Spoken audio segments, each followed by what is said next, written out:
demokrasilerin vazgeçilmez unsurlarından bir tanesi de siyasi partilerdir.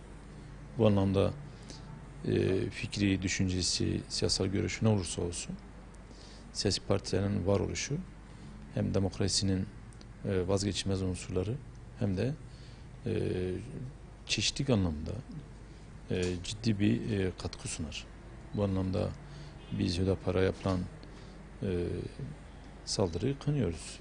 Kim olursa olsun, dediğim gibi yani düşüncesi, siyasi görüşü ne olursa olsun bu ülkede siyaset yapma hakkına sahiptir. Yasal şartlarını yerine getirmiş ve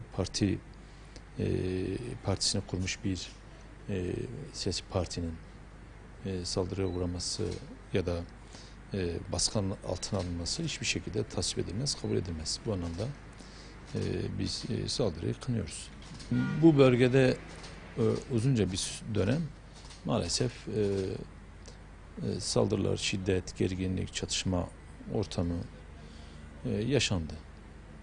Bu anlamda insanlar çokça gerçekten hem maddi hem manevi bedel ödediler.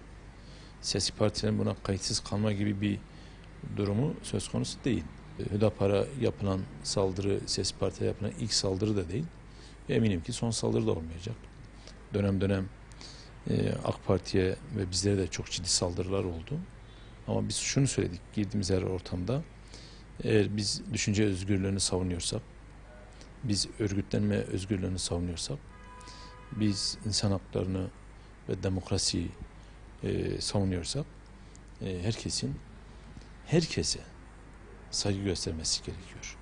Biz sorunlarımızı şiddet yöntemiyle, biz sorunlarımızı işte kavga ile, sıklı yumruklar ile değil, biz tokalaşmak suretiyle, biz birbirimize el uzatmak suretiyle konuşalım, tartışalım, ortamını yaratalım ve bu anlamda ülkemize, milletimize hayırlı işlerde vesile olalım. Kim olursa olsun bu süreci akamete uğratacak gücü olamaz diyoruz. Halkın desteklediği, halkın benimsediği, halkın sahip çıktığı bu davada, bu süreçte birilerinin sabote etme, birilerinin işte süreci nasıl akamete uğratabilirim, bir gerginlik yaratayım, yine şiddet ortamı doğsun gibi yollara tevessül etmesini hiçbir şekilde biz tavsiye etmiyoruz. Bu yanlış bir yoldur diyoruz ve bunu deneyecek olan kişi ve kişiler bunun altında da ezilecekler.